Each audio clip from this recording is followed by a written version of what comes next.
Assalamualaikum warahmatullahi wabarakatuh. Waalaikumsalam warahmatullahi wabarakatuh. Alhamdulillahirrahmanirrahim. Wassalatu wassalamu ala asrofil anbiya wal mursalin Sayyidina Muhammadin wa ala alihi wa sahbihi ajma'in. Amma ba'du. Yang saya hormati Ustadz Husain Mustafid, Bapak Ibu sekalian, yang para jemaah semua, alhamdulillah, mari kita panjatkan puji syukur kehadirat Allah Subhanahu wa taala. Pagi ini kita diberi nikmat, rahmat, hidayah, taufik serta tentu kesehatan sehingga kita bisa mengikuti acara pengajian secara virtual ini yang diadakan oleh Takmir Masjid Baitul Ulum Universitas Surabaya dalam keadaan sehat walafiat, tidak kurang satu apapun. Ibu, salawat dan salam kita tujukan pada junjungan kita Nabi Muhammad SAW yang sudah menunjukkan kepada kita jalan terang dari gelap. Mudah-mudahan kita istiqomah menjadi umatnya sampai akhir hayat dan nanti akan mendapat syafaatnya. Amin ya robbal alamin. Saudara sekalian, jadi beberapa waktu yang lalu memang kami di Takmir Masjid Baitul Ulum melaksanakan kajian Islam setiap minggu ketiga setiap bulan yang dilaksanakan setelah sholat zuhur berjamaah. Namun mungkin karena kesibukan jadi banyak yang belum bisa mengikuti, sehingga saya punya usulan kemarin untuk mengadakan pengajian ini secara virtual ya, yang dilaksanakan pada pagi hari, sehingga mungkin waktunya sambil nyapu, sambil goreng kopi, sambil bikin kopi bisa mengikuti pengajian ini sehingga bisa juga mendapatkan pahala ya. Oleh karena itu kita mulai pada pagi ini dengan pengajian ini, insya Allah nanti setiap 2 minggu sekali dan kita laksanakan dengan waktu yang sama, dan mudah-mudahan makin lama jamaahnya makin banyak. Ini saya juga boleh di-share ke mana-mana. Dari temannya yang di luar ini boleh, ini tadi saudara-saudara yang sudah ikut, insya Allah, alhamdulillah. Jadi kita sebarkan ini supaya sama-sama kita belajar, sama-sama kita mendalami agama kita, terutama nanti kajian Al-Quran, dan tentu harapannya adalah kita mudah-mudahan semua akan mendapatkan pahala dari Allah Subhanahu wa taala. Nah, sebetulnya memang yang kita inginkan adalah kajian atau tafsir Al-Quran nanti mungkin pada tapi untuk mengawali hari ini nanti Ustadz Husain akan memberikan tema yaitu kewajiban Muslim terhadap Al-Quran, sehingga mungkin nanti 2 minggu lagi sudah dimulai dengan tafsir. Suratnya monggo Ustadz Husain yang boleh memilih atau yang mungkin paling menyentuh di kehidupan itu yang apa nanti, karena tidak mungkin kita urut dari Al-Fatihah, Al-Baqarah sampai Anas, itu tidak mungkin ya, karena hanya 2 minggu sekali. Tapi kira-kira kalau yang paling menyentuh itu kira-kira pasti nanti akan menggugah kita untuk semakin meningkatkan iman dan takwa kita, untuk semakin banyak juga kita ingin belajar. Waktunya ini nanti sampai jam 7, tapi mungkin Bapak Ibu ada yang ada keperluan, silahkan monggo, tidak usah sungkan-sungkan untuk bisa meninggalkan ruang ini. Mungkin yang mau ke pasar atau yang kemana, tentu nanti juga ada yang kita berangkat ke kampus juga. Nah, oleh karena itu mari kita buka acara ini dengan ucapan Bismillahirrahmanirrahim ya. Bismillahirrahmanirrahim. Mudah-mudahan diridhoi dan dirahmati Allah Subhanahu wa taala, dan tentu mendapat berkah dan utamanya akan mendapat bermanfaat bagi kita semua. Amin ya rabbal alamin. Untuk itu kami persilahkan Ustadz Husain untuk mengatur waktunya. Nanti mungkin diberi ruang atau waktu juga untuk tanya jawab. Silahkan, monggo sepenuhnya kami serahkan kepada Pak Kosin. Pak, tadi sudah bisa nge-share materi ya? Sampun. Monggo, silahkan. Demikian kurang lebih dari kami. Assalamualaikum warahmatullahi wabarakatuh. Waalaikumsalam. Assalamualaikum warahmatullahi wabarakatuh. Waalaikumsalam. Bismillah, alhamdulillah, wassalatu wassalamu ala rasulillah Sayyidina Muhammadi wa ala alihi wa ashabihi wa mawalah wa la hawla wa la quwata illa billah. Rabbi syrah li sadri wa yassir li amri wa hlul 'uqdatam min lisani yafqahu qawli. Rabbana iftah bainana wa baina qaumina bil haqqi wa anta khairul fatihin. Amin ya rabbal alamin. Yang kami hormati sesepuh kami Abah Pri selaku takmir masjid, dan juga dosen-dosen kami, guru-guru kami, para orang-orang yang sangat kami muliakan di WK Surabaya ini. Pertama-tama bersyukur kehadirat Allah Subhanahu wa taala. Di kesempatan kali ini kita bisa berjumpa dalam keadaan sehat walafiat, meskipun harus kita lakukan secara virtual. Mudah-mudahan tidak mengurangi rasa khidmat kita dan sungguh-sungguh kita di dalam menimba ilmu Allah Subhanahu wa taala. Dan saya sangat terharu ini Abah Pri dan Bapak Ibu-ibu, betapa di tengah-tengah kesibukan panjenengan masih menyempatkan untuk memberikan siraman-siraman rohani kita, apalagi dimulai di hari yang sangat-sangat istimewa 10 Muharram, di mana 10 Muharram ini kita sebut dengan Asyura. Ya, di bulan Asyura, di hari Asyura, kalau orang Jawa bilang Suro. Suro itu dari Asyura, Asyura 10 Muharram, di mana 10 Muharram ini merupakan hari yang sangat istimewa. Minimal ada 15 peristiwa besar, ya mas sekalian, yaitu diciptakannya Nabi Adam, diterimanya taubat Nabi Adam ketika makan buah khuldi bersama istrinya, lalu kemudian naik dan sejajarnya perahu Nabi Nuh dengan bukit Zuhdi setelah banjir bandang, dan terbelahnya Laut Merah untuk Nabi Musa setelah dikejar Firaun, dan yang kelima tenggelamnya Firaun di Laut Merah, serta dikeluarkannya Nabi Yunus dari ikan paus, kemudian dikeluarkannya Nabi Yusuf dari sumur ketika dibuang saudara-saudaranya karena iri dan dengki.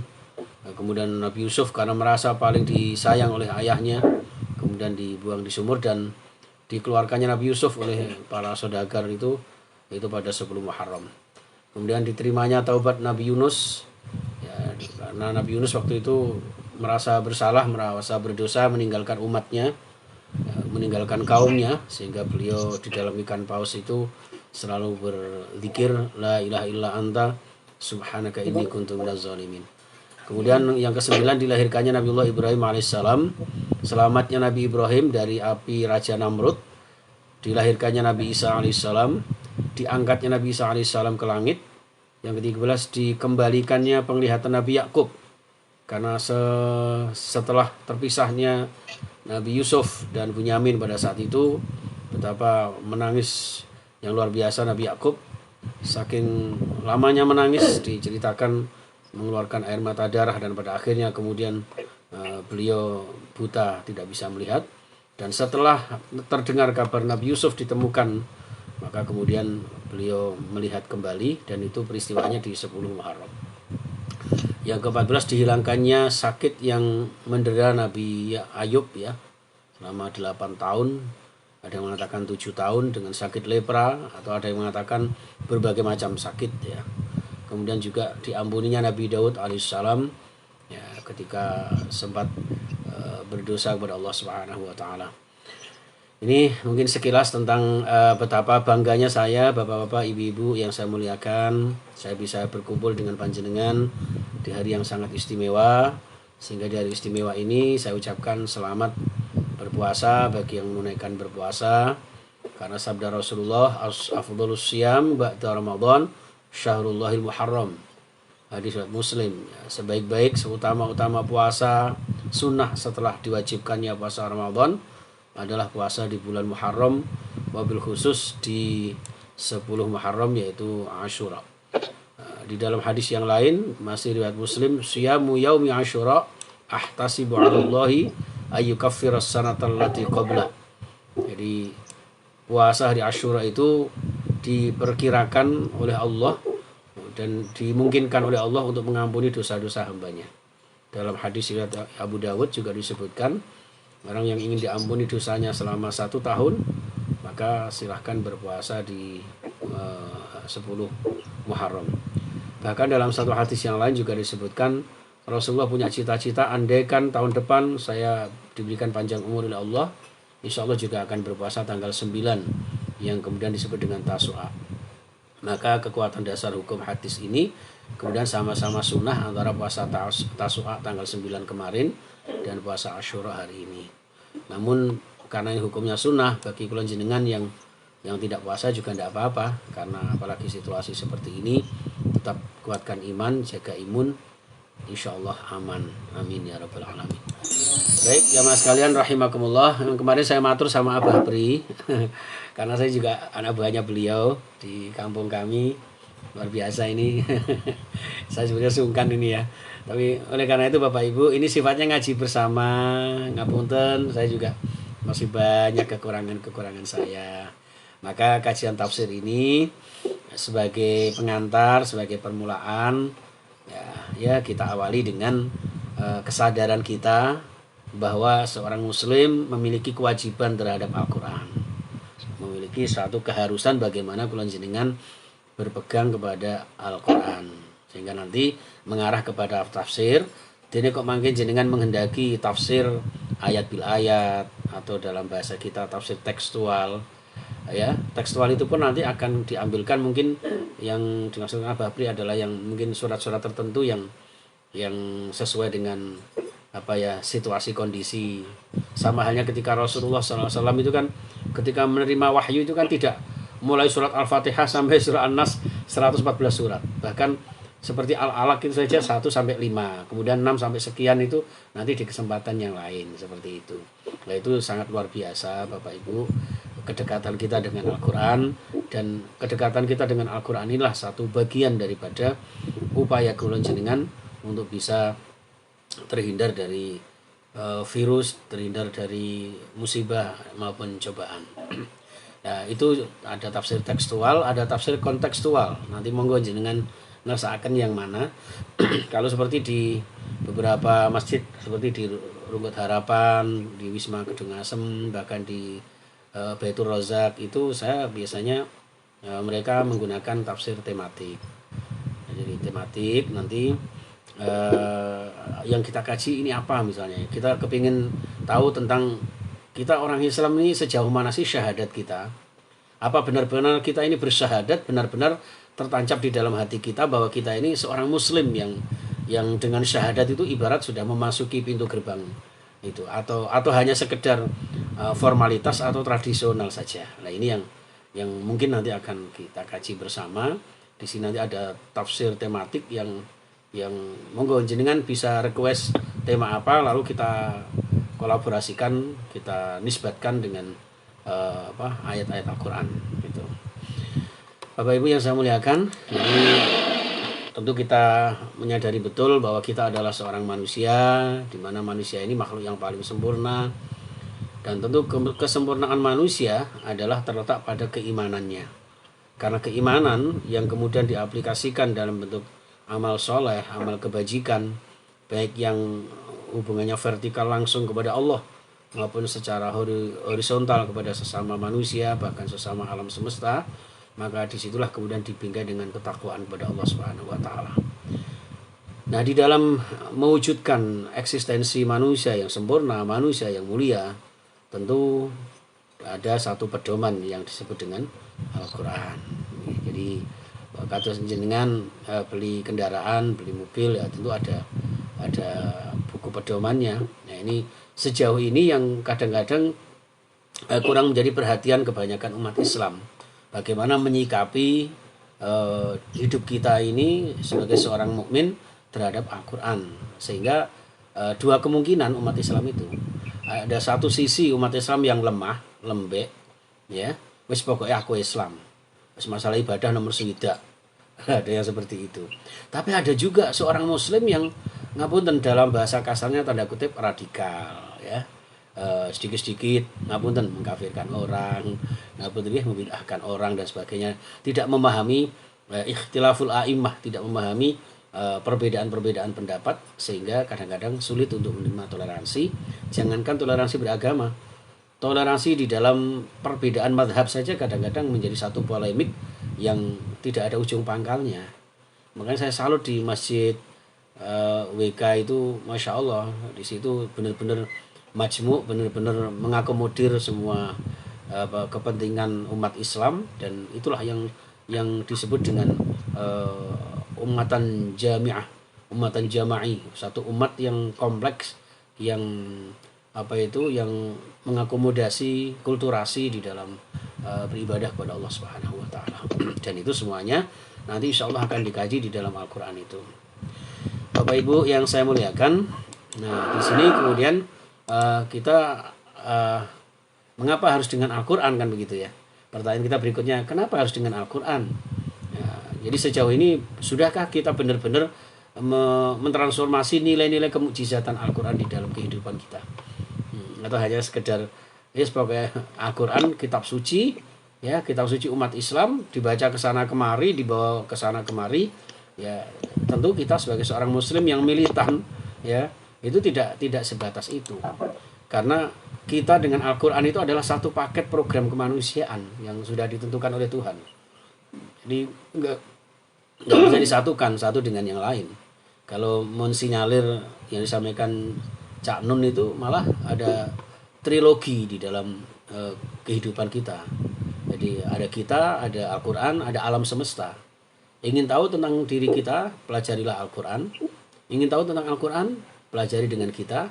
Dan ingin tahu dengan kita, pelajarilah alam semesta. Ingin tahu dengan alam atau universe ini, pelajarilah Al-Qur'an. Dan di situ insya Allah sangat lengkap jemaah sekalian, Bapak Ibu yang saya muliakan. Yaitu satu Al-Qur'an ini satu paket yang tidak bisa dipisah-pisahkan antara satu dengan yang lain, ya, karena Al-Qur'an dan manusia ini satu paket untuk meraih ya kebahagiaan, meraih kebaikan kehidupan manusia baik masa kini maupun masa depan.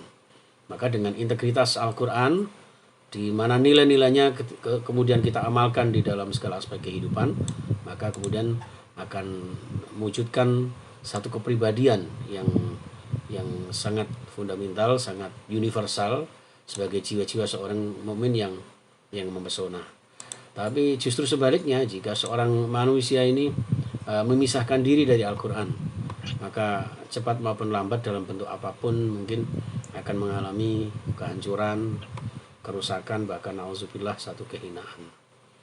Ini jamaah sekalian rahimakumullah, maka sikap kita terhadap Al-Qur'an adalah yang pertama di dalam surah surah ke-6 ya, surah Al-Maidah ayat 155, di sana disebutkan hadza kitabun anzalnahu mubarakun fattabi'uhu wattaqu la'allakum turhamun. Jadi Al-Qur'an ini adalah kitab yang kami Allah turunkan, di mana di dalamnya ini banyak keberkahan. Sudah barokah banyak lagi. Jadi padahal barokah itu adalah ziyadatul khair, tambahnya kebaikan-kebaikan yang ada di dalam satu ciptaan Allah Subhanahu wa taala. Nah, Bapak Ibu yang saya muliakan, ya. Ini maka sikap kita adalah fattabi'u, ikutilah Al-Qur'an. Bagaimana cara mengikuti? Dengan didasari wattaqu, bertakwa kepada Allah, la'allakum turhamun, agar kita mendapat rahmat Allah. Yang kedua, di dalam surah Shad ayat 29, kitabun anzalnahu ilaika mubarakun liyadabbaru ayatih wa liyatadzakkara ulul albab. Jadi Al-Qur'an ini kami turunkan kepadamu wahai Muhammad, mubarakun, yang penuh dengan barakah. Untuk apa? Liyadabbaru ayatih, agar mereka umatmu, umat manusia, kaum muslimin, ya, mampu mentadabburi Al-Qur'an. Wa liyatadzakkara ulul albab, dan dengan Al-Qur'an itu mereka bisa mengingat dan saling mengingatkan siapa dirinya, siapa Tuhannya, sikap seorang manusia kepada Tuhan bagaimana, sikap seorang manusia kepada sesamanya bagaimana, dan bahkan sikap seorang manusia kepada alam ini harus seperti apa. Sehingga ada istilah ukhuwah Islamiyah, ukhuwah watoniyah maupun ukhuwah basyariyah.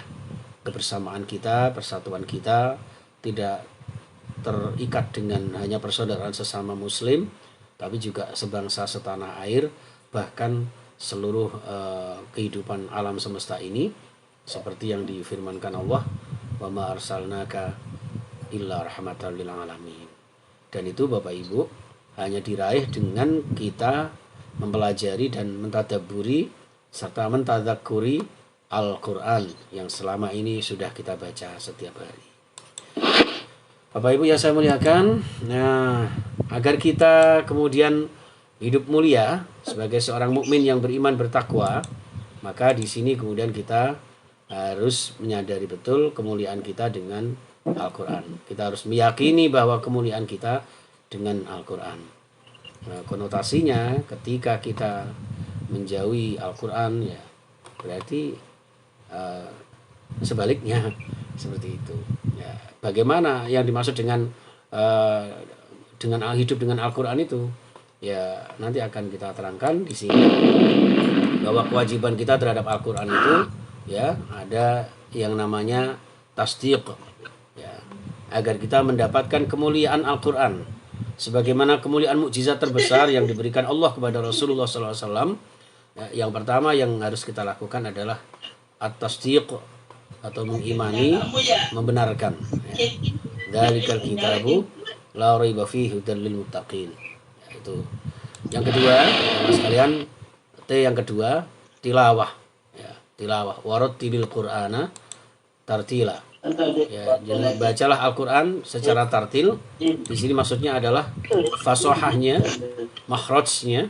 Ya mungkin panjenengan sudah terbiasa belajar ini sehingga muncul berbagai macam metode, ya, putra putri kita, anak-anak cucu kita, ya, ini sehingga mengetahui pembacaannya, termasuk juga kalimat-kalimatnya yang terangkum dalam ilmu tajwid. Seperti itu. Kemudian yang ketiga, Bapak Ibu yang saya muliakan, ya, kewajiban kita adalah tadabbur. Afala yatadabbarun al-Quran. Apa yang ditadaburi? Tentu isinya. Ya, isinya apa? Perlu dikaji. Ya, dikaji kemudian difahami. Apanya difahami? Yaitu isi Al-Quran yang menyangkut akidah, ibadah, muamalah, dan sejarah. Jadi sangat kompleksnya di sini. Di Al-Quran tidak hanya membahas masalah bagaimana ibadah ritual, sholat, puasa, haji saja, tapi juga menyangkut muamalah. Bagaimana kita berbisnis, bagaimana kita bermasyarakat, bagaimana kita berbangsa dan bernegara, dan seterusnya. Termasuk memahami sejarah-sejarah, termasuk juga sejarah berbangsa.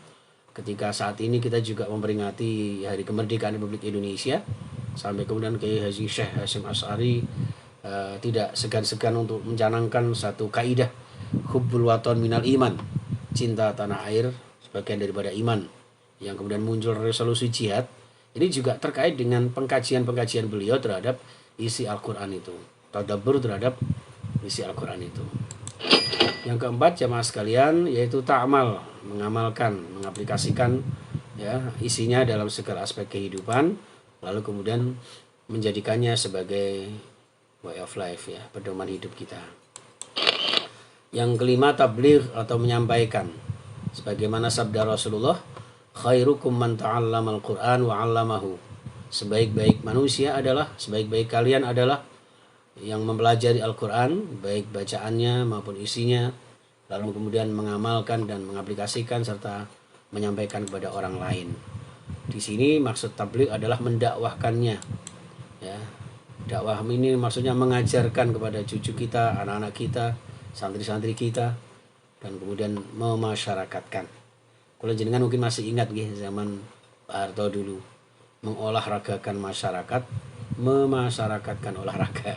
Nah sekarang ini kita pakai di Al-Quran, kita Al-Qurankan masyarakat, kita masyarakatkan Al-Quran. Dimulai dari Universitas Wijaya Kusuma Surabaya, insya Allah mudah-mudahan penuh barokah, ya, dengan ridha Allah Subhanahu Wa Taala. Yang keenam, ya tidak kalah pentingnya Bapak Ibu yang saya muliakan, yaitu tahfidz. Tahfidz di sini maknanya bukan hanya menghafalkan, tapi termasuk memelihara, menjaga kemurniannya. Di dalam surah Al-Hijr ayat 9, Inna nahnu nazzalna dzikra wa inna lahu lahafizun. Jadi kami Allah yang turunkan Al-Qur'an, maka kami pula lah yang menjaganya. Jadi hafizun di sini maknanya bukan hanya menghafalkan bacaan-bacaannya saja, tapi juga memelihara. Bacaannya kita jaga, ya amaliyah-amaliyahnya kita jaga, isi kandungannya kita jaga, kita pelihara, dalam arti kita muliakan, kita amalkan dalam segala aspek kehidupan. Maka di sini Allah kemudian memakai kalimat inna, kami. Kami itu satu maknanya adalah mengagungkan dirinya Allah Subhanahu wa taala. Yang kedua mengandung makna secara tersirat bahwa kemurnian dan kemuliaan Al-Qur'an itu tidak terlepas dari upaya kita untuk memuliakannya. Allah memang dari awal sudah menjamin kemurnian dan kesucian serta kehebatan Al-Qur'an. Tapi kemuliaan dan kehebatan Al-Qur'an ini tidak akan pernah masuk dalam relung-relung hati kita selama kita juga tidak ikut memeliharanya.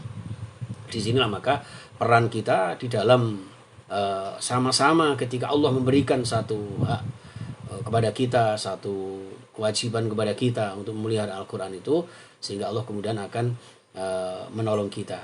Karena orang yang memurnikan Al-Quran, memelihara Al-Quran, itu sama halnya dengan menolong agama Allah.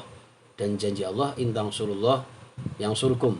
Manakala kita menolong agama Allah, Allah pun akan menolong kita.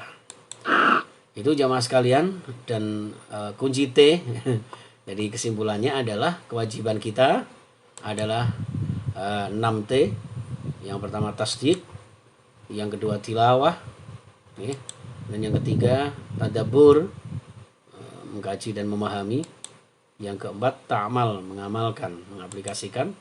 Yang kelima tabligh, menyampaikan, mendakwahkan, memasyarakatkan. Dan yang terakhir 6 kunci T, yaitu tahfiz, menghafalkan dan memeliharanya. Itu Bapak Ibu yang saya muliakan. Nanti misalnya panjenengan ini pengalaman di tempat-tempat lain, ada yang kemudian walaupun tafsir tematik, walaupun tafsir ayat bil ayat, ya, mereka ingin kemudian mengkaji pertama kali surah yang sangat istimewa, yaitu surah Al-Fatihah. Jadi di sini Bapak Ibu, insya Allah nanti kita persiapkan tafsir tentang surah Al-Fatihah itu. Ya, itu. Oke, saya kira itu Bapak Ibu yang saya muliakan, sharing-sharing kita untuk berbagi ilmu. Saya juga mengharapkan sharing-sharing panjenengan untuk bisa kami jadikan tambahan-tambahan wawasan buat saya, buat kita, dan tentu kemudian kita saling saling support untuk tetap berpegang kepada Al-Quranul Karim. Gitu Abah Pri, mungkin kalau memang ada yang didialogkan sumonggo. Ini masih jam 6 kurang berapa ini ya? Kurang 5 menit, kurang 5 menit, monggo. Ya. Baik Ibu Bapak sekalian, jadi tadi sudah disampaikan oleh Ustadz Kosin bahwa kewajiban kita terhadap Al-Quran itu ada sebagai orang muslim tentu ya, ada 6T kuncinya ya. Ada yang pertama adalah membenarkan tasdik ya, kemudian tilawah, tadabbur, amal, kemudian tabligh dan tahfiz.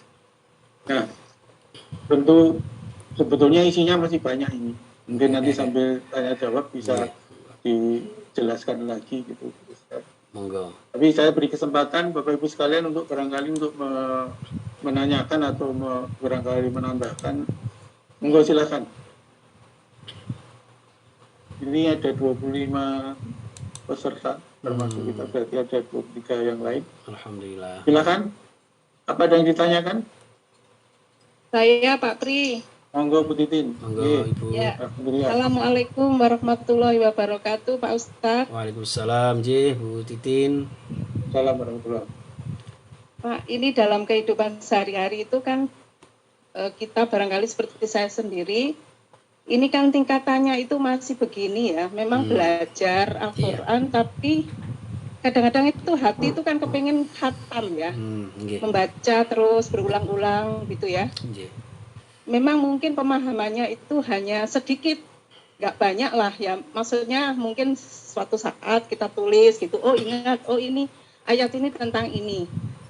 Sebenarnya posisi seperti saya ini sudah dapat dikatakan kita itu sudah melakukan di antara 6T itu atau bagaimana Ustadz? Memang yang baik itu adalah membaca, memahami, dan mengamalkan. Kadang-kadang kita mengamalkan tapi kadang juga nggak tahu ayatnya gitu. Tapi dalam kehidupan saya secara pribadi sehari-hari, Al-Quran itu insya Allah kami baca terus gitu ya. Ya mungkin memang tidak mengejar khatam, tapi terus kita ulang. Bagaimana menurut Ustadz? Terima kasih. Assalamualaikum warahmatullahi wabarakatuh. Waalaikumsalam warahmatullahi wabarakatuh. Langsung aja Ustaz.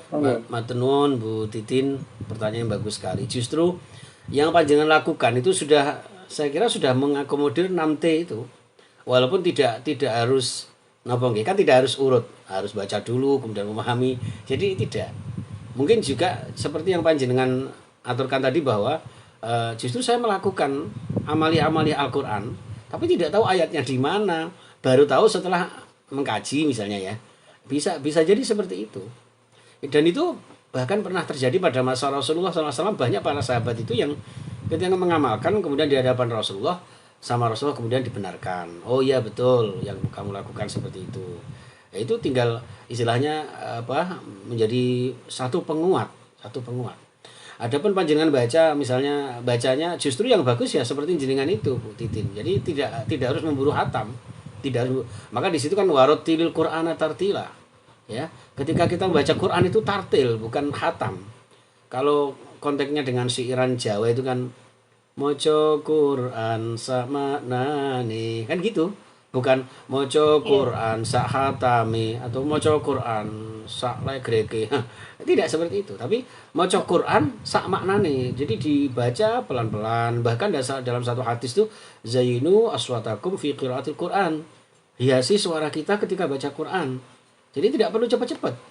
Ya, tidak perlu cepat-cepat. Kita baca pelan-pelan. Bismillahirrahmanirrahim. Alif lam mim. Dzalikal kitabu la raiba fihi hudal lil muttaqin. Apalagi sekarang banyak mushaf yang sudah ada terjemahnya per kata. Itu sangat membantu sekali. Sehingga sekaligus kita belajar tafsir dan insya Allah autodidak pun tidak masalah. Banyak buku-buku yang diterbitkan terjemahan-terjemahan Quran itu, asalkan kemudian ada sesuatu yang kiranya mengganjal, kita tanyakan kepada guru yang terdekat dengan kita. Itu seperti itu. Jadi insya Allah Ibu Titin yang panjenengan lakukan itu sudah menyangkut tilawah, ya, sudah termasuk tadabbur, sudah termasuk tahfidz, ya, menjaga. Makanya termasuk tahfidz itu memelihara keistiqomahan membaca Al-Quran. Lalu bagaimana di dalam realita masyarakat tentang khataman Quran misalnya, ya? Nah itu beda lagi konteksnya, karena kita kadang-kadang di masyarakat kita ada khataman Quran berapa orang, lalu khatam lah, itu monggo dipersilahkan. Dari situ asalkan boleh cepat lah ya, asalkan cepatnya itu standar, tidak menyalahi tajwidnya, tidak menyalahi fasahahnya, bahkan maupun panjang pendeknya. Itu seperti itu.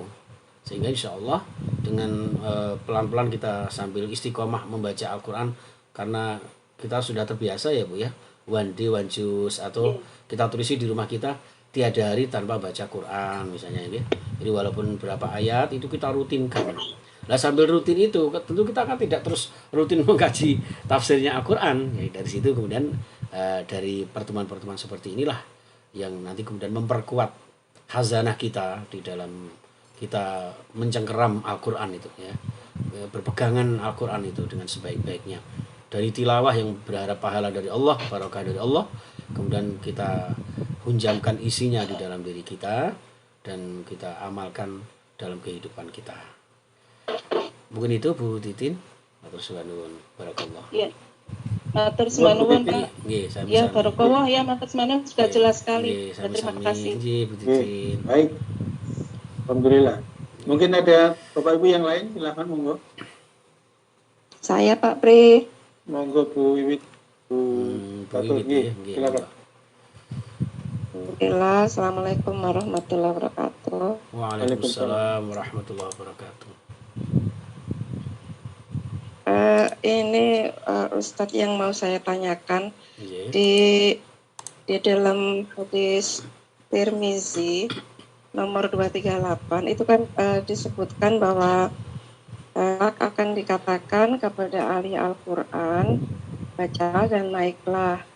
Kemudian bacalah dengan tartil sebagaimana kamu membacanya ketika di dunia, karena sesungguhnya tempatmu di surga ada pada akhir ayat yang kamu baca. Nggih. Nah, di sini kan ada beberapa pendapat Ustadz. Nah, yang saya tanyakan itu, yang dimaksud membacanya di dunia itu, Nggih. apakah membacanya seperti tadi kata tadi kan membaca itu yang sebaiknya itu yang taktil ya, Nggih. bukan saklegreknya tadi itu ya. Jadi yang dimaksud membacanya itu dan tempat kita terakhir itu, apakah yang pertama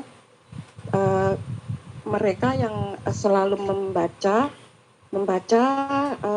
tapi mereka tidak hafal, atau apakah maksudnya membacanya itu mereka yang di dunia itu hafal dan selalu memurojaah dengan tartil, sehingga pada saat di akhir nanti mereka disuruh membaca sesuai hafalannya yang sering mereka baca dengan tartil itu, sehingga posisi terakhir hafalannya itu di mana, sehingga makin banyak hafalannya semakin tinggi level jannah yang mereka raih. Terima kasih Ustadz, itu pertanyaannya. Oke, terima kasih Bu Wiwit. Pertanyaan juga yang luar biasa ini, nggih matur nuwun. Memang hadis itu ya, fa innaha fi awakhiriha. Jadi kalau nggak salah redaksinya seperti itu. Dan hadis itu sahih itu. Itu dikombinasikan dengan satu hadis yang menyebutkan bahwa manusia itu akan dimatikan sebagaimana kebiasaannya. Kemudian juga ada satu hadis yang juga menyebutkan bahwa pada hakikatnya orang itu akan menemukan kebaikan pada akhirnya, yang kemudian kita kenal dengan husnul khotimah itu. Nah, terkait dengan Al-Quran ini, Bu Wiwit dan Bapak Ibu yang saya muliakan, ya, itu satu motivasi sebetulnya ya, motivasi. Jadi motivasi satu, bagaimana kita membiasakan membaca Al-Quran, sehingga ketika kita diambil oleh Allah dalam mengakhiri hidup ini, kita masih dalam keadaan kita membaca Al-Quran. Atau minimal yang namanya tahfidz, memelihara, itu tidak kemudian kemana-mana baca Quran, menung pasar mau baca Quran, menung mall mau baca Quran, ya, disangka nanti kerasukan jin. Jadi tidak seperti itu. Memelihara Al-Quran adalah mu'allakun fil Quran ya, mu'allaku qalbihi fil Quran. Jadi menggantungkan hatinya ya, selalu merasa bahwa hidup kita ini harus selalu dengan Al-Quran. Entah itu kemudian sambil ada peluang waktu yang kita baca itu ya, atau bahkan ngapunten panjenengan sambil ngajar ya, ada integritas atau apa ya, ada keterpaduan ya. Jadi berusaha bagaimana mengajarkan fisika, kimia kepada putra-putri kita itu, kemudian kita terpadukan dengan nilai-nilai Al-Quran. Itu salah satu juga bagian daripada muhafadzatul Quran ya. Jadi tidak hanya orang yang murojaah dengan tahfidnya atau hafalannya, tidak begitu. Walaupun juga memang tetap kita dianjurkan Bapak Ibu ya, karena ada satu hadis sahih riwayat Tirmizi itu ya, orang yang tidak punya hafalan sedikit pun dari Al-Quran ya, maka ibarat rumah yang apa itu ya, yang bahasa saya itu peyok bahasa Al-Quran, rumah yang nggak ada keindahannya, nggak ada kekuatannya. Nah, untuk menghafalkan Al-Quran kan sudah dijanjikan Allah sangat mudah. Artinya semudah yang bisa kita raih, semudah apa yang kita bisa hafalkan. Ngapunten misalnya seperti saya ini hanya bisa menghafalkan ina atau ina, ya sudah ina atau ina. Bu Wiwit misalnya menghafalkan rodok lumayan ina angzalna, ya udah ina angzal. Nah, itu kemudian dari muhafadzah itu yang kita berharap mudah-mudahan nanti Al-Quran itu ya, syafi'an lahu yaumal qiyamah, yang nanti akan menjadi syafaat. Lah syafaat itulah yang diharapkan di akhir hayat seorang muslim itu, ketika selalu berpegang pada Al-Quran, memelihara kepada Al-Quran, baik itu bacaannya, isinya, maupun tadabburnya, bahkan aplikasinya. Meskipun kalau dihubungkan dengan Bu Titin tadi, ya jadi ya setahu ngamal nilai Al-Quran tapi gak roh ayatnya sing di gitu ya. Itu monggo, itu termasuk bagian daripada kita berharap di akhir hayat kulon jenengan mendapat syafaatul Quran, mendapat hidayatul Quran, dan mendapat rahmatul Quran. Itu seperti itu. Mungkin itu Bu Wit, ya. Terima kasih. Oke. Ada lagi mungkin Bu Wit masih kurang puas? Bisa diskusi Iya, lagi. monggo. Iya, mungkin maksud saya di hadis itu yang dimaksud bacaannya itu pada saat mereka menjadi dunia tanpa hafal tidak apa-apa, atau yang harus hafal. Nggih. Seperti itu.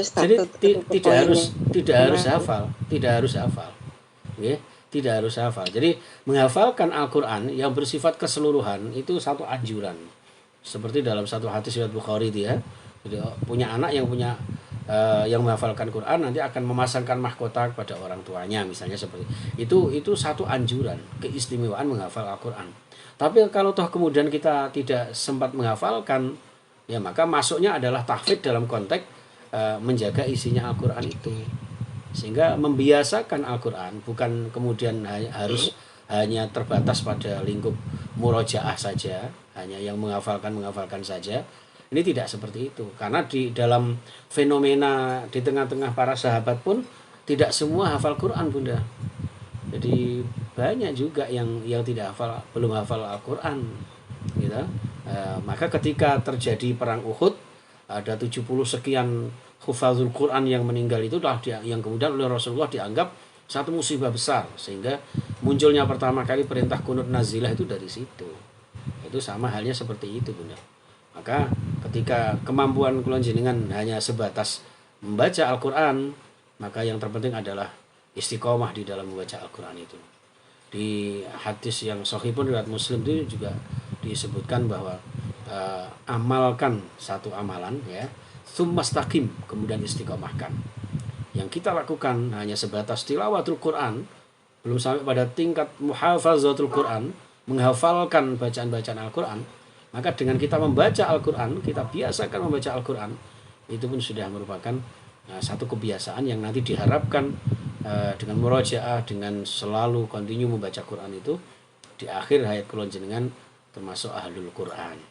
Dan ahlul Quran seperti janji Allah, ahlul Quran ahlullah, ahli Al-Quran adalah keluarganya Allah. Panjenengan semuanya insya Allah termasuk keluarganya Allah.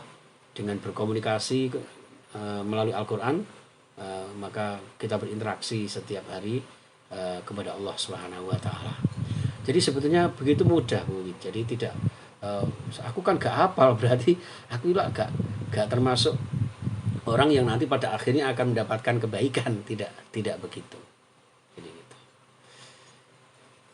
Ya, kalau dari hadis yang disebut tadi bahwa mereka yang hafal Al-Quran nanti kelak akan bisa memberi harta ke orang tuanya.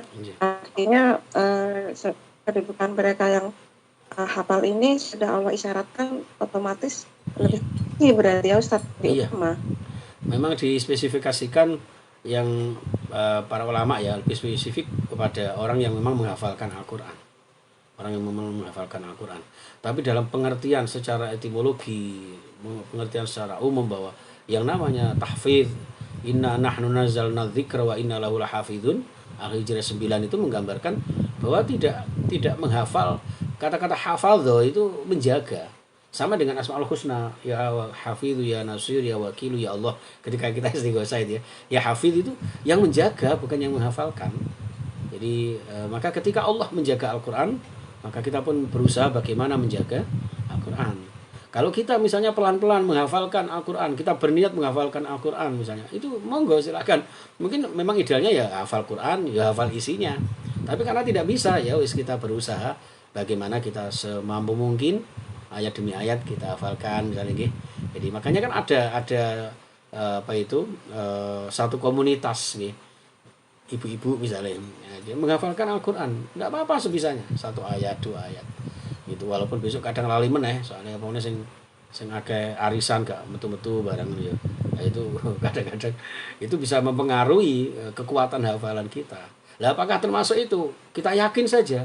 Karena semampu yang kita lakukan adalah itu, maka kita yakin, kita husnuzon kepada Allah, insya Allah termasuk orang yang akan mendapat rahmatul Quran dengan rahmat Allah Subhanahu wa taala. Mungkin itu ini.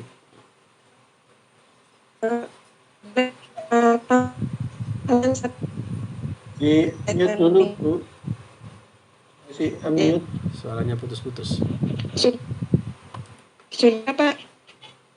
Halo. Kapan lagi aja deh. Karena masih ada yang tanya tuh sebelumnya. Makasih. Terima kasih Ustadz. Nggih, sama-sama. Jazakallahu khair. Amin. Oke, monggo yang lain silakan. Masih ada waktu banyak. Belum. Baik, mungkin sebelum Mas Taufik ada di chat itu, Ustadz bagaimana hukumnya kalau membaca Al-Quran itu tidak sempurna dalam membaca hukum bacaan? Bagaimana? Dalam satu kitab Syekh Imam Al-Jazari itu menyampaikan ya, wal akhdhu bit tajwidi hatmul lazimu malam ijawitil Quran fa huwa asimu. Jadi orang yang membaca Al-Quran tanpa kaidah tajwid itu termasuk ini berdosa, karena membaca Al-Quran dengan tajwidnya itu termasuk satu kewajiban, karena memang turunnya Al-Quran itu bacaan bersamaan dengan tajwidnya. Nah, yang dimaksud tajwid itu Bapak Ibu yang saya muliakan, itu tidak harus istilah-istilahnya. Okay? Itu ikhfa, izhar, mat wajib mutasil, mat jaiz mufasil, itu kadang terlalu ribet dengan istilah-istilah seperti itu. Maka kemudian ada cara-cara praktis, yang terpenting adalah bacaannya. Bacaannya. Wa mimma razaqnahum yunfiqun misalnya. Wa mimma itu kalau dibuka ya, dijelaskan mengenai kaidah tajwidnya ya, wa mimma itu mim hunnah musyaddada, razaqnahum qafnya qalqalah, terus kemudian nanya matobi'i, yunfiqun ikhfa hakiki. Itu nanti nggak mari-mari. Nah pada akhirnya apa? Belajar praktis, yang terpenting bacaannya sudah sesuai dengan kaidah ilmu tajwid itu, walaupun tidak tahu kaidah-kaidah atau nama-nama kaidahnya itu. Seperti itu Bunda. Lah kalau kemudian membacanya tapi ya sebatas ini ya gitu. Ya tidak apa-apa, asalkan ada upaya untuk belajar. Ya. Aduh aku biar soalnya kadang gak mondok. Tidak harus mondok. Ya. Untuk belajar memperbaiki bacaan-bacaan Al-Qur'an itu kapanpun, dimanapun, dengan cara apapun. Dan ngapunten, mungkin usia kita sudah seperti ini ya. Itu tidak ada salahnya kita belajar Al-Quran, memperbaiki bacaan Al-Quran ya. Lalu sampai pada batas terakhir Allah menentukan batas hidup kita, kemudian masih seperti ini bagaimana? Nah itulah yang diharapkan oleh Rasulullah SAW, bahwa jadilah orang yang selalu istiqomah itu, sehingga ketika kita meninggal dalam keadaan istiqomah dengan bacaan dan pembelajaran itu. Ngapunten, misalnya bacaan kita Al-Quran pas-pasan, tapi kita berusaha gimana caranya memperbaiki bacaan Al-Quran. Nah, sampai kemudian pada akhirnya ya, di akhir hayat kita ternyata kok masih belum baik juga, maka niat kita itu ya, sudah termasuk catatan-catatan amal tersendiri yang oleh Imam Syafi'i disebutkan niatu rajulin khairu min amalihi. Niatnya seseorang yang kemudian tidak teraplikasi, maka insya Allah sama halnya dengan orang yang mengamalkan niat itu sendiri.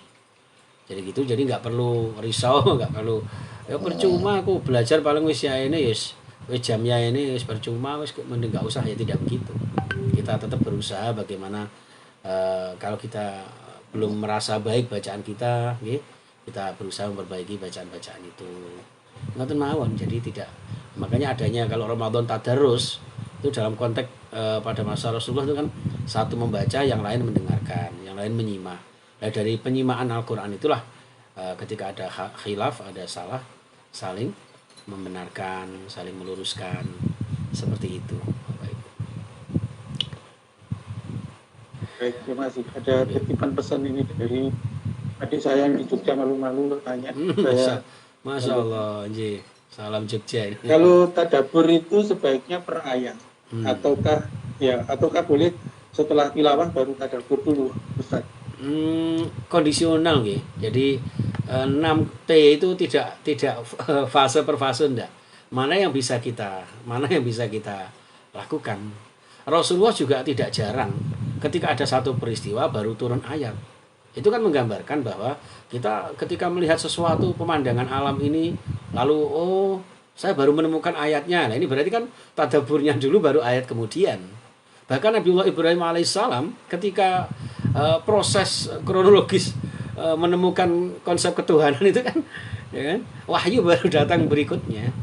Begitu juga Nabi Musa, Nabi Isa, banyak sekali fenomena seperti itu yang menggambarkan bahwa memahami Al-Quran, memendomani Al-Quran tidak harus sampean kudu fasih dhisik engko lagi belajar tafsir, tidak begitu. Nah, di masyarakat itu salah kaprahnya sehingga umat Islam itu banyak yang tidak paham pada Al-Quran adalah niku maca isih urung tegen ngono. Nah, itu salah kaprah. Jadi kita justru kalau bisa belajar bersama-sama. Makanya di Al-Quran yang tadi saya sampaikan ada Al-Quran yang ayat per ayat itu nggih. Itu kan itu salah satu bagian dari cara bagaimana kita mentadabburi Al-Quran ayat per ayat. Tapi juga tidak harus berurutan. Misalnya kita kepingin memahami surat Luqman ayat 23 sampai 27 misalnya tentang bagaimana berbakti kepada kedua orang tua. Udah ambil aja. Makanya yang disampaikan Abah Pri kemarin bahwa tadi juga menyampaikan bahwa nanti itu kita kaji tafsir apakah diambil yang tertentu saja yang kira-kira itu pun tidak masalah. Dan itulah salah satu mukjizatnya Al-Quran itu. Makanya ada satu penghafalan seperti Ustadz kita Yusuf Mansur apa itu. Itu kadang-kadang konsep menghafalkan itu ada yang dari belakang, ada yang dari depan. Ada yang murojaahnya itu diambil dari surah Al-Kahfi dulu. Itu salah satu bagian dari kemukjizatan Al-Quran, di mana Al-Quran itu dibaca dari mana saja, ya. Dan kita menafsirkan Al-Quran, ngapunten, itu bisa satu ayat kita tafsirkan tersendiri, bisa juga ayat itu kita munasabahkan dengan ayat yang lain. Kita korelasikan dengan ayat yang lain.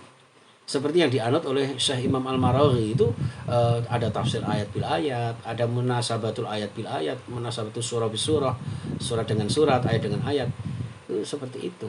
Itu begitu mudahnya kita diberikan keleluasaan oleh Allah Subhanahu wa taala selaras dengan firman-Nya yang berkali-kali diulang, walaqad yassarnal qur'ana lidzikri fahal min muddakir. Sungguh kami Allah memudahkan. Monggo jenengan mau tadabbur dulu, kemudian dicari ayatnya, ya.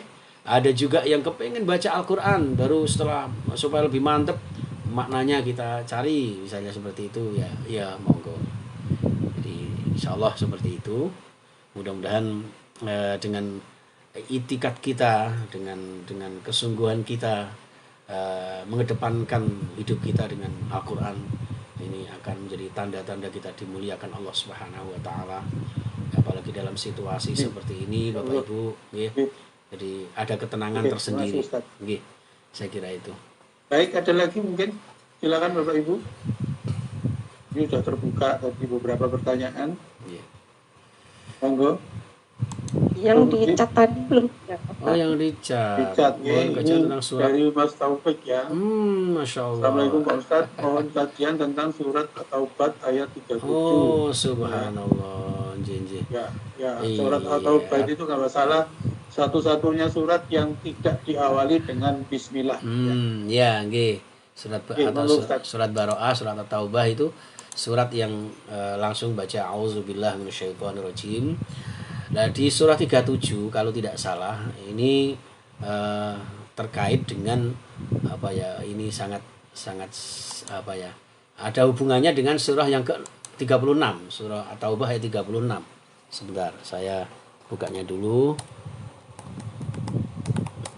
Takut salah nanti. 37. Ini kalau nggak salah hubungannya dengan surat ini Bapak Ibu. Surat surat At-Taubah ayat 36, di mana di situ hubungannya dengan tahun baru Hijriah sebetulnya.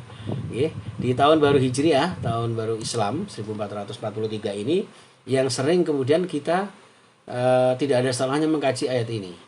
Jadi inna iddatash syuhuri indallahi 12 syahran fi kitabillah yauma khalaqas samawati wal ard minha arba'atun hurum.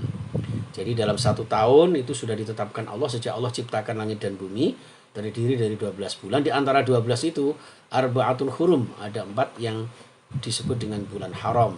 Haram artinya bisa mulia, haram artinya bisa larangan untuk berbuat kemungkaran, kezaliman, sehingga ayat berikutnya adalah fala tadzlimu fihinna anfusakum.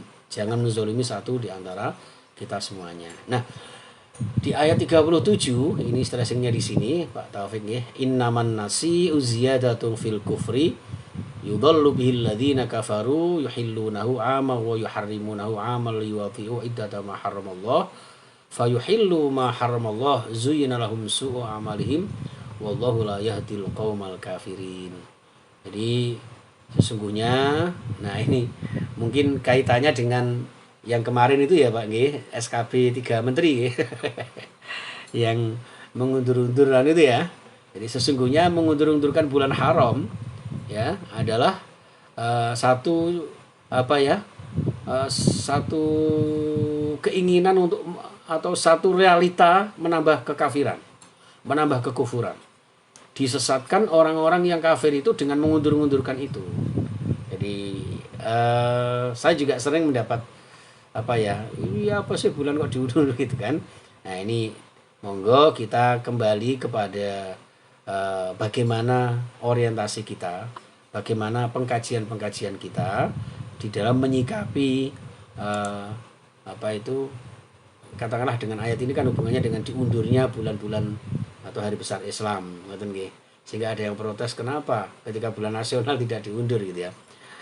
Itu kembali kepada urgensinya sekaligus orientasi di dalam membahasnya, sehingga kita tidak terkooptasi dengan pemahaman ayat itu secara letterlek Bapak Ibu. Kalau kita letterlek seperti itu lah nanti kita akan bertentangan dengan dengan pemerintah lah. Ini yang akan membuat satu kerusakan yang oleh Al-Quran itu disebutkan wala ta'sau fil ardi mufsidin, jangan bikin kerusakan. Sehingga di situ ada 2 penafsiran.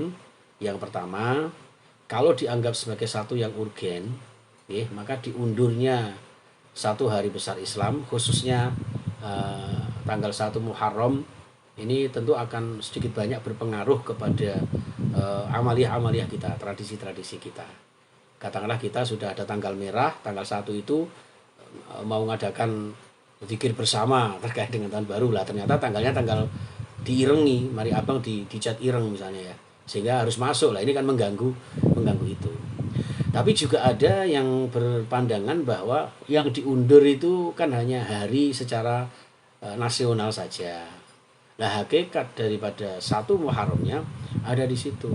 Lah adapun itu konteksnya kan orang kafir. Nah, kalau kemudian orang kafir mengundur-undur itu ya itu biar urusannya orang kafir. Seorang muslim ya walaupun itu kita ya kalau bisa sih idealnya adalah kita memberikan masukan, Bu ya jangan seperti itulah, supaya nanti tidak terjadi polemik di masyarakat kita misalnya.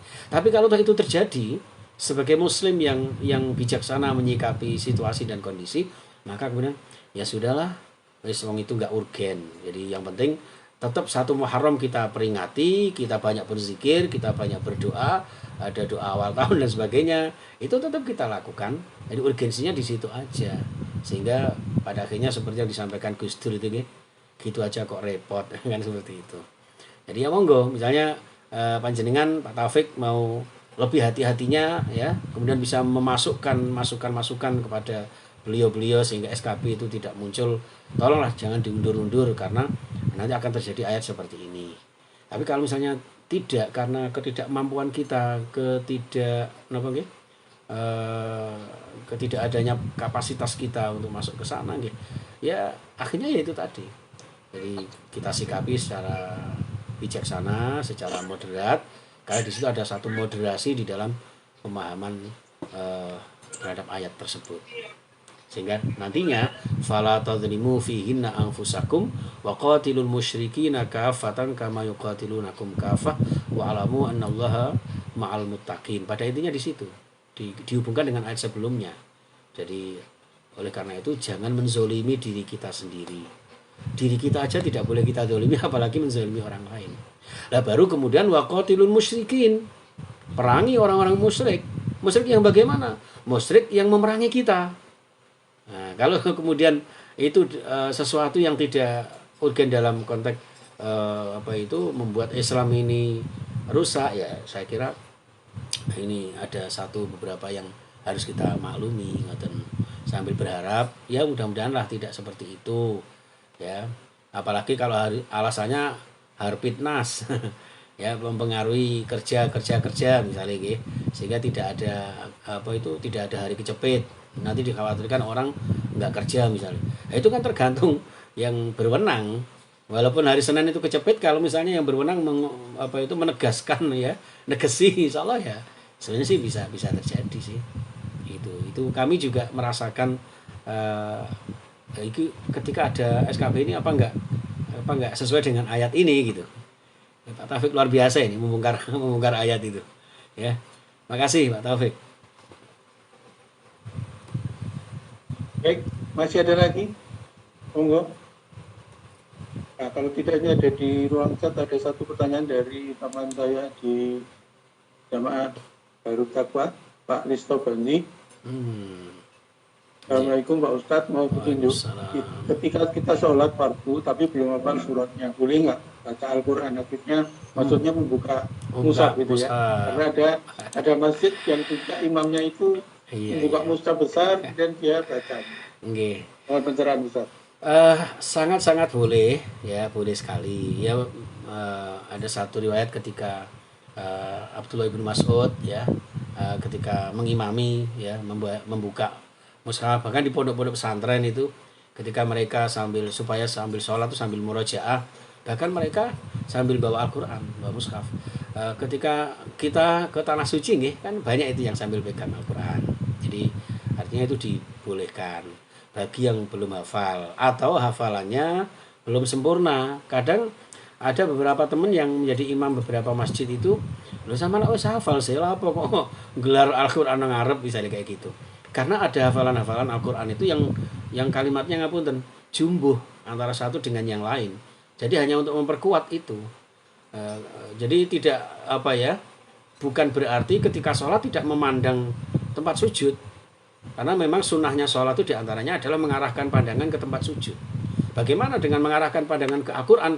Nah, disitulah kemudian ada satu teknis yang kita lakukan, terutama yang sudah agak-agak hafal gitu, kan tidak semua ayat itu. Jadi permulaan misalnya melihat Al-Quran, nah baru apa yang kita hafal itu sambil melihat tempat sujud. Itu maka membaca Al-Quran ketika sholat insya Allah boleh dan tidak mengurangi keabsahan dan kesempurnaan sholat. Seperti itu. Terima kasih. Sama-sama. Ada lagi Bapak Ibu? Monggo kalau masih ada lagi. Ada, saya boleh tanya lagi. Monggo. Monggo. Terima kasih. Terima kasih Pak Ustadz. Saya yang pertanyaan atau di awal yang tanyakan. Jadi esensi Hijriah itu sebenarnya kan munculnya tahun Hijriah itu kan SC Rasulullah ingin mengembalikan ketetapan Allah kan gitu. Tapi pada saat kita lahir itu kita sudah menghadapi era tahun Masehi. Nah, hal seperti ini maka artinya kita ini termasuk orang-orang yang tidak mengakui atau mengingkari ketetapan Allah, tapi bilang mengingkari ayat-ayat Allah, karena Allah sudah menegaskan bahwa ini kan adalah mulai Muharram sampai Zulhijjah seperti itu. Itu pertanyaan pertama, Pak. Yang menyambung pertanyaan saya sebelumnya, di beberapa hadis kan dikatakan bahwa surat Mulk itu di saat di alam kubur atau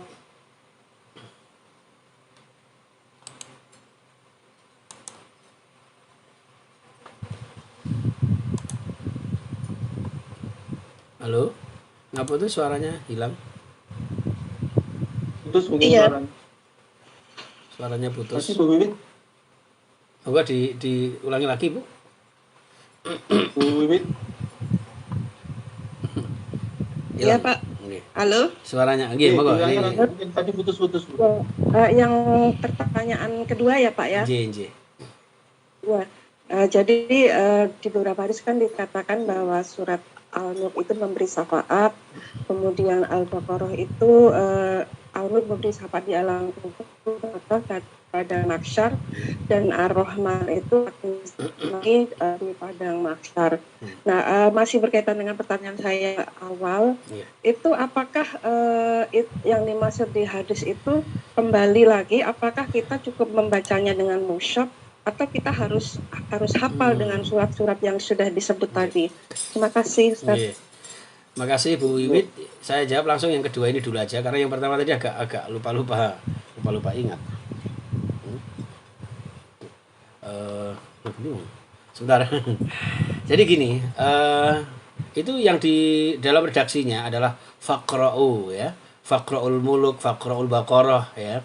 Man qara'a suratul baqarah ya yufadhu minasyaiton ya, minal jin dan sebagainya. Jadi kata-kata qiraah itu artinya kalau jenengan bisa ya hafal ya. Kalau tidak bisa ya dengan mushaf aja. Dengan mushaf aja. Jadi yang kita tarik kesimpulannya adalah memang ada surat-surat tertentu yang memiliki keistimewaan ya, secara spesifik, walaupun kita juga tidak boleh hanya terpancang pada satu surat tertentu sehingga melupakan surat yang lain. Sama halnya ketika digambarkan orang Yahudi itu kan ketika mengimani Taurat, ada ayat tertentu yang sekiranya cocok untuk kepentingannya itu yang dia baca terus. Tidak seperti itu, tapi itu hanya bagian dari keistimewaan surat-surat tertentu. Tapi juga nggak ada salahnya kita baca, dan itu tidak harus hafal ya. Kenapa dianjurkan dihafalkan? Karena itu surat-surat penting ya di Majmu' Syarif itu ya, itu supaya kita dimanapun kapanpun bisa membaca surat-surat tersebut. Tapi kalau tidak kemudian kita membaca sambil menyimak, insya Allah juga tidak masalah. Oke. Barokahnya, pahalanya sama dengan apa yang disabdakan Rasulullah tersebut. Yang pertama tadi apa, Bu? Ulangi Bu yang pertama. Halo, yang Putus lagi. Putus ini. Sinyalnya. Bisa ditulis di ruang chat Bu, mungkin putus-putus suaranya. Pak, Barangkali yang lain akan untuk ada. yang Nggih, yang pertama, nggih. Pak, lagi Bu.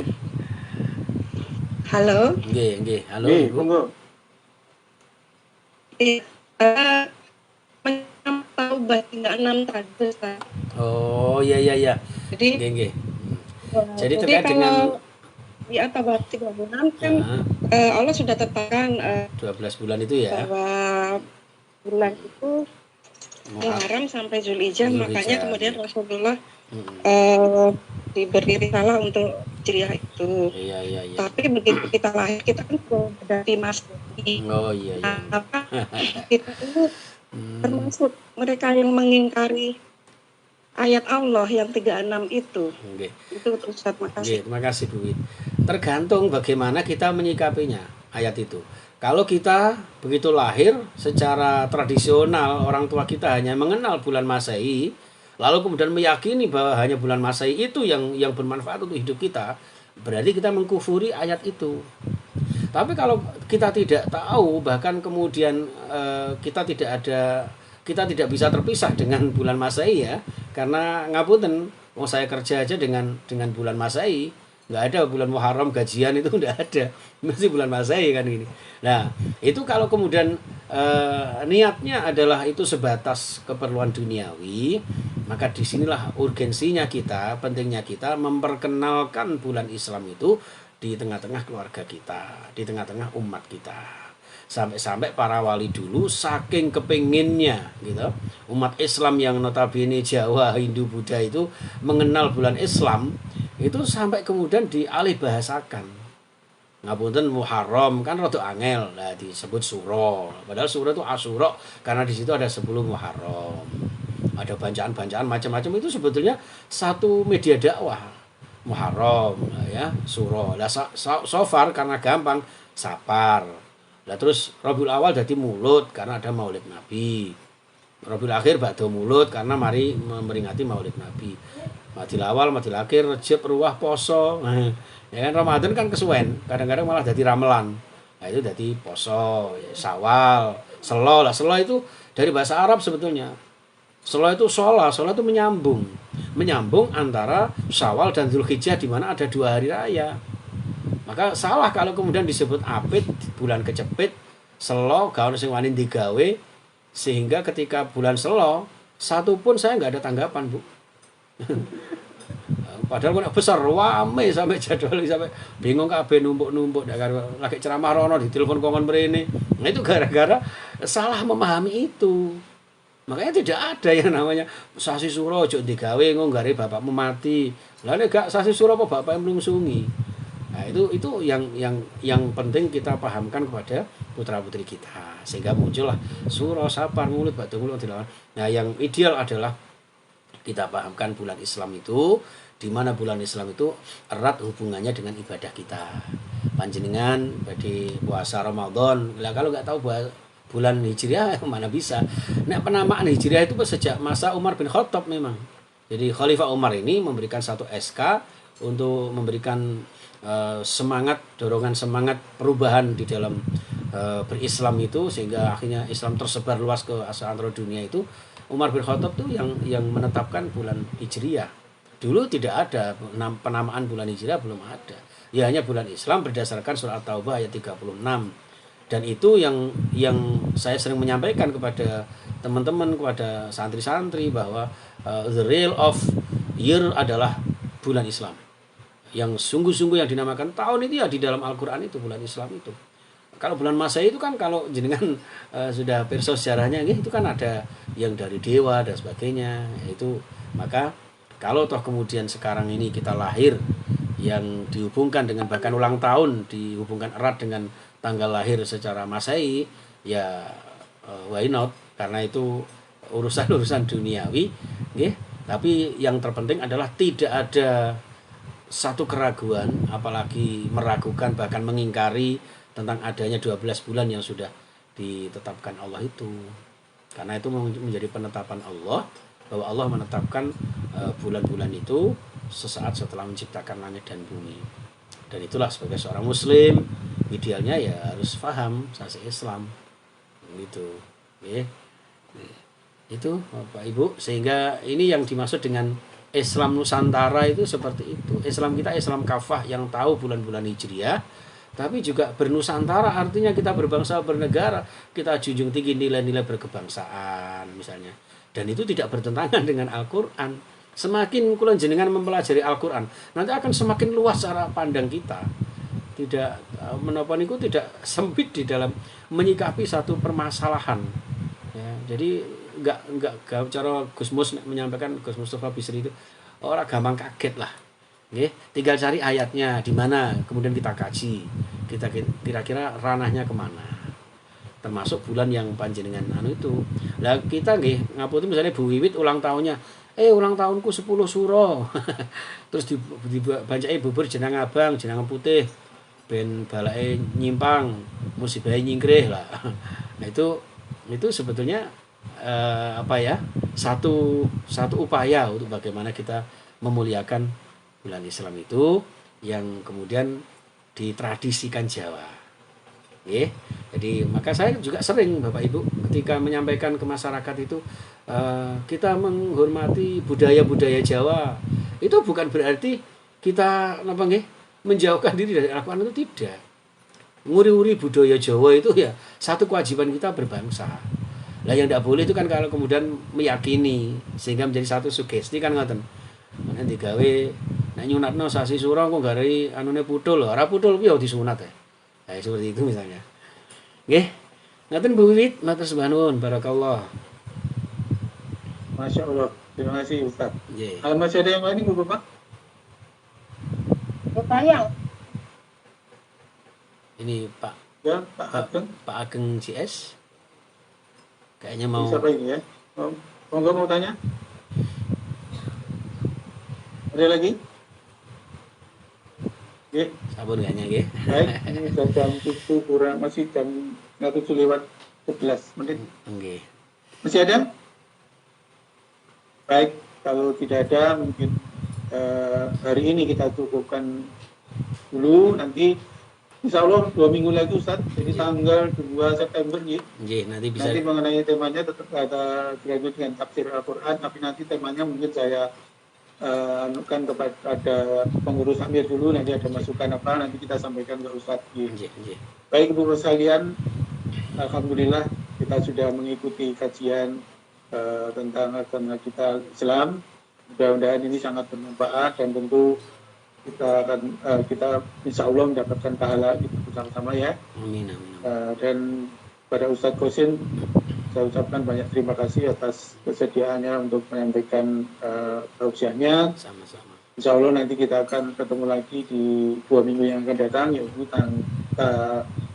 tanggal 2 September. Ya, kita ngomongnya pakai tahun Masehi 2 September. Nanti kalau pakai hijrah nanti saya lupa. Baik. Mohon juga mungkin ini tadi yang saya lihat yang mengikuti sebanyak 29 ya, sekarang ya 27. Mohon disampaikan kepada khalayak, baik itu keluarga, saudara, teman, tidak terbatas di WK ya. Bahkan saya ngaji kemarin itu pengikutnya ada 240, ada yang dari Amerika, ada yang dari Australia, Masya Allah. Jadi ini semakin banyak kita sebarkan, tentu semakin baik bagi kita semua. Mohon tidak usah malu-malu, nyampaikan kepada sanak keluarga di Polan. Terima kasih sekali lagi. Kurang lebihnya kami sebagai pengurus, mohon maaf apabila tidak bisa tidak bisa menyambut dengan baik dan tidak bisa memberikan hidangan karena ini sedang puasa. Mudah-mudahan nanti puasanya bisa lancar. Amin. Dan diterima Allah Subhanahu wa taala sampai pada adzan maghrib ya. Karena adanya bisa persis juga adzan asar sama adzan persis adzan maghrib. Jangan-jangan keliru nanti adzan asar sudah buka. Sampai adzan maghrib. Baik, Ustaz sebelum ditutup, monggo saya minta berdoa, dipimpin doa dulu. Monggo. Bismillahirrahmanirrahim. Allahumma shalli wa sallim wa barik ala Muhammad wa ala alihi wa sahbihi ajma'in. Alhamdulillahi rabbil alamin. Hamdan yuwafi ni'amahu wa yukafi mazidah. Ya Rabbana lakal hamdu kama yanbaghi li jalali wajhika wa 'azimi sultanik. Ya Allah ya Rahman, ya Allah ya Rahim. Irhamna bi rahmatika ya arhamar rahimin. Irhamna bil Qur'an washfa'na bil Qur'an wahdina bil Qur'an wahdina bi akhir zaman bi rahmatika ya arhamar rahimin. Ya Allah, dengan curahan limpahan rahmat kasih sayang-Mu ya Allah, ampuni dosa-dosa kami, dosa-dosa kedua orang tua kami. Allahumma ighfir lana wa liwalidina warhamhum kama rabbawna shighara wa li masyayikhina wa li muallimina, termasuk dosa-dosa para ustadz kami, para guru kami, para dosen kami, para sesepuh kami, anggota keluarga kami. Ya Allah, Allahumma sahih ajsadana wa sallim dinana wa dunyana. Ya Allah, washfi mardana wa marda ikhwanina wa ashabina wa jami'il muslimina wal muslimat wal mu'minina wal mu'minat. Ya Allah, sehatkan jiwa raga kami, sembuhkan segala sakit kami dan segala sakit anggota keluarga kami. Dengan barokahnya kajian Al-Quran pada pagi hari ini ya Allah, di tengah keterbatasan kami, Allahumma difa'anna al-bala'a wal ghala'a wal waba'a wal syada'ida wal mihan wal ta'un wa jami'al amradi wal fitani ma zuhara minha wa ma batan fi baladina Indonesia khasah, khususan fi kota Surabaya wa min buldanil muslimin ammah, innaka ala kulli syai'in qadir. Ya Allah, dengan barokahnya kajian Al-Quran ini kami mohon kehadirat-Mu ya Allah. Jauhkan kami dari segala macam penyakit, segala macam virus, wabah apapun, khususnya virus corona ya Allah. Dengan segala keterbatasan ini kami sungguh-sungguh ya Allah ingin mendekatkan diri kami ke hadirat-Mu ya Allah. Kami mohon sembuhkan saudara-saudara kami yang terpapar corona. Ya Allah, sembuhkan saudara-saudara kami yang terisolasi mandiri ya Allah. Dan saudara-saudara kami yang sakit apapun ya Allah, berikan kami sekeluarga sehat walafiat. Ya Allah, berikan kami rizki yang halal dan thayyibah mubarakah, rizki yang bisa kami gunakan untuk beribadah, rizki kesehatan, rizki kecukupan, rizki ketenangan, rizki bisa mengkaji Al-Quran, bisa mempelajari Al-Quran bersama dengan Bapak Ibu yang kami hormati ini ya Allah, di UWK ini ya Allah. Mudah-mudahan UWK Engkau berkahi para dosennya, para pengajarnya, para mahasiswanya, dan juga bermanfaat untuk bangsa dan negara serta umat di sekitar kita. Dan jauhkan kami dari bala bencana khususnya di Indonesia, khususnya di kota Surabaya, dan umumnya di seluruh negerinya kaum muslimin dan muslimat wal mukminin wal mukminat. Dan bagi saudara-saudara kami ya Allah yang telah mendahului kami, khususnya yang terkena pandemi, sebagaimana janji Rasul-Mu termasuk meninggal dalam keadaan syahid, jadikan mereka syuhada yang husnul khatimah.